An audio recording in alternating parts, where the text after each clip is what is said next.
Ten'Andriamanitra izay anjarantsika androany dia nalaina avy amin'ny filazantsarany Matio toko faha 4, ny andininy faha 4:10 ka hatramin'ny andininy faha 5:30, izay mivaky toy izao amin'ny anaran'i Jesosy. Ary ny anankiray tamin'ny 12 lahy atao hoe Jodasy Iskariota dia nakao amin'ny lohan'ny mpisorona ka nanao hoe: omenareo ohatrinona aho hanolorako azy aminareo? Ary izy nandanja sekely volafotsy 30 omena azy. Ary hatramin'izay no nitadiavany izay andro ahazoany mamadika azy. Ary tamin'ny voalohany andro fihinanana ny mofo tsy misy masirasira dia nakeo amin'i Jesosy ny mpianatra ka nanao hoe: aiza no tianao hamboarinay hihinananao ny Paska? Ary hoy izy: mankanesa any an-tanàna ho any amindra lehilahy ka lazao aminy hoe: hoy ny mpampianatra, efa akaiky ny fotoako, koa ato aminao aho sy ny mpianatro no hitandrina ny Paska. Ary ny mpianatra dia nanao araka ny nasain'i Jesosy nataony ka namboatra ny Paska. Ary noho ny hariva ny andro dia nipetraka nihinana izy mba amin'ny mpianatra 12 lahy.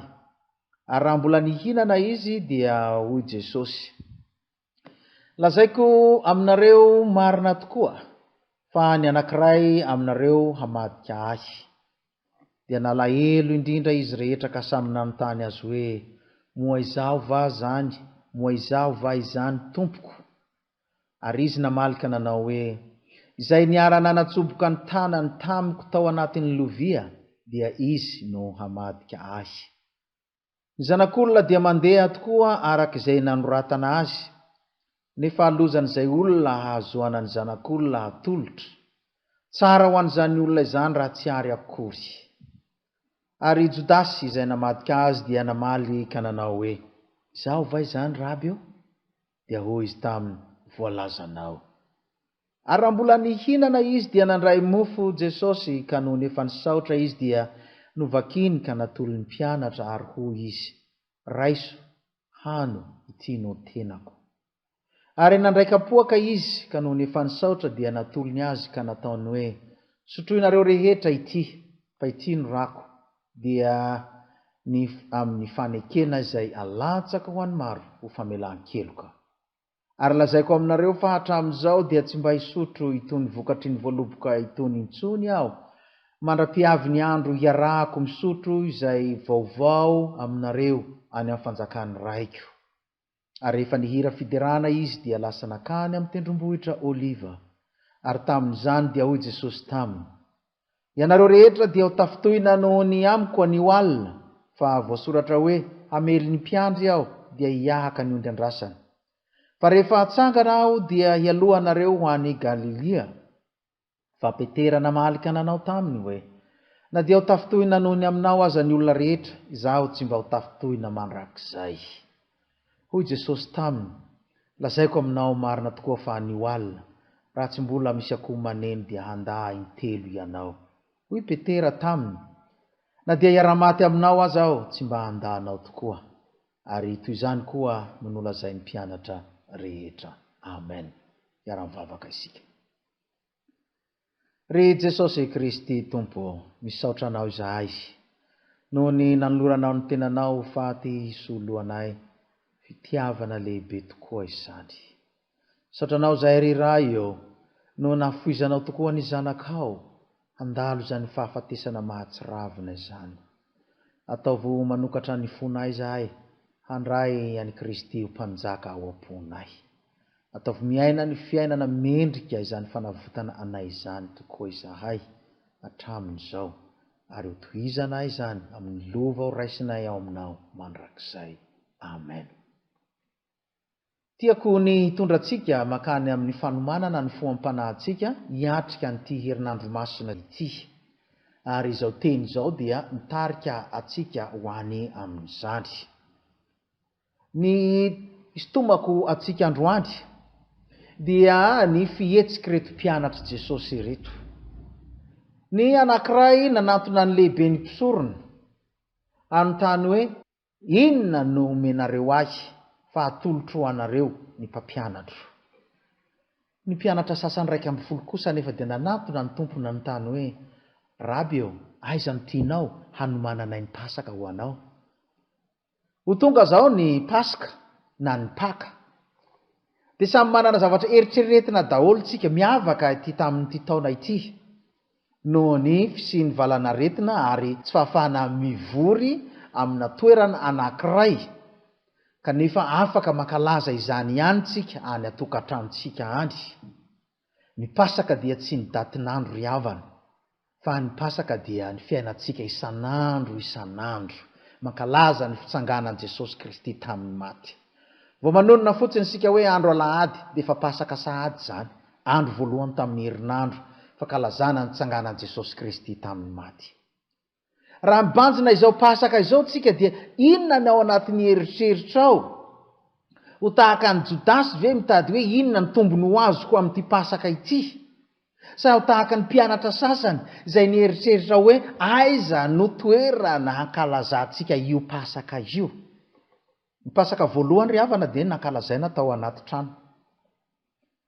Pasaka voalohany nanomboka tany amin'ny Exodosy 2:12 dia nankalaza izany ny zanak'Israely fahatsiarovana ny fivoahana avy tao Egypta. Zay ny lazana azy hoe fandalovana, zany ny antsoana azy fandalovana. Nandalo ny anjely tsy namono ny zanaky ny Jiosy, ny zanaky ny Hebreo, fa ny lahamatoan'ireo Egyptianina no novonoiny. Ankalazan'izany nahatongavan'ireto olona reto tany Jerosalema fa hanovainy Jesosy tamin'ity fotoana ity na ny fiarahana mihinana ny mofo teto dia nilazainy amin'izay hoe ty mofo ty manomboka amin'izao dia ny tenako. Ity ranom-boaloboka ity manomboka amin'izao dia ny rako. Ny rako izay mirakitra ny fanekem-pihavanana. Zany nanovany azy. Tao anaty trano nanovany zareo an'io fotoana io. Ary nankalazany an'izany. Misy ady hevitra maro hoe efa niaraka tao nandray an'io fanasany tompo voalohany io ve Jodasy sa tsy nandray an'io? Ny zavatra fatatsika dia efa teo izy niaraka tamin'ny tompo, niaraka tamin'ny mpianatra sasany. Dia teo nilazany Jesosy azy tamin'izay ny anankiray aminareo ny hamadika ahy. Misy mpianatra anankiroa koa no voaresaka eto. Jodasy ny voalohany dia samy gaga ny mpianatra hoe dia tsika reto ve no hamadika? Hampijerijery dia iza zany? Manahirana rehefa misy resaka ohatran'ireny fampijerijery. So ihany fa vaky batsilana teto moa izy io fa raha tsy vaky batsilana teto nisy ady tany ambadika tany. Elahy zay, ianona zay, nandeha ny tsaho, mety ianona zay. Tsisy ny eritreritra mihitsy hoe Jodasy ny trésorier tamin'io Tsisy ny eritreritra atokisana zany ireo mpitazomina vola zany. Efa hita soratra tamin'ny Jodasy teny ihany izy io. Rehefa nosoran'ilay vehivavy menaka mandry Jesosy dia efa nitao an-tsainy indray dia manina raha mba namidy io volavola be io menaka io raha mba namidy io zao dia ny menany mahantra sy ny malahelo. Jodasy moa namoaka an'ilay resaka fa nampianatra koa efa nieritreritra an'izany. Nanontany koa i Jodasy. Iveriny hoe tsy fantatry Jesosy. Za ve zany ny raby eo? Ianao no nilaza an'izany. Petraha amin'izany toeran'izany. Mbola manontany Jodasy hoe tsy fantatry Jesosy ve ny ao Fatany io. Ny any apotsika tsirairay dia fatany daholy. Efa fatany hatramin'ny voalohany fa hamadika ane Jodasy io fa dia mbola natao trésorier tao. Za tsy miresaka hoe iza ny trésorier aminareo zay manaraka zao fandaharan'izao. Fa tsika rehetra zao samy misy zavatra ampitantanin'Andriamanitra tsika rehetra amin'ny fiainantsika. Atokisana ve ianao? Atokisana ve isika amin'izany? Maninona ary no efa fantatra hoe hamadika mbola nampidirina ao anatin'ny mpianatra? Ao anatin'ny fiangonana io ry havana misy mpamadika ihany ao na ireo milaza kristianina io. Sy olona miara-monina aminao miaraka miriaria aminao mandritra ny 3 taona zany mbola mamadika anao ihany rehefa avy eo fa izao ny tsarovy. Rehefa nisy namadika anao dia efa tao anatin'ilay plan'Andriamanitra koa na iny famadihana iny hanatsarany ny fiainanao, hanatanterahana ny famonjena amin'ny fiainanao. Aza mamoy fo rehefa hoe nisy olona namadika anao zany. Fa avadik'Andriamanitra ho zavatra tsara iny. Mpianatra anankiray ihany koa izay voaresaka eto dia Petera. Rehefa nilaza ny tompo hoe androany alina zao dia hihahaka ianareo, handao ahy ianareo. Samy milaza daholo ny mpianatra, zahay tsy handao anao. Petera nilaza na dia ho faty Jesosy, za tsy handao anao zany. Hozy Jesosy taminy, mbola tsy haneno akory ane ny akoho amin'ny maraina io petere dia efa handaha itelo ianao.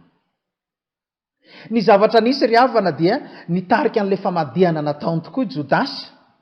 Voasambotra Jesosy tamin'ilay oroka nataony iny. Izy moa tsy hafantatra ho iza Jesosy e. Fa nerasera taman'olona izy. Fa iny Jodasy, za hitarika anareo. Dia izay roako voalohany no izy tonga dia sambory izy. Mahasahy zavatra. Fa izao teneniko antsika ry havana.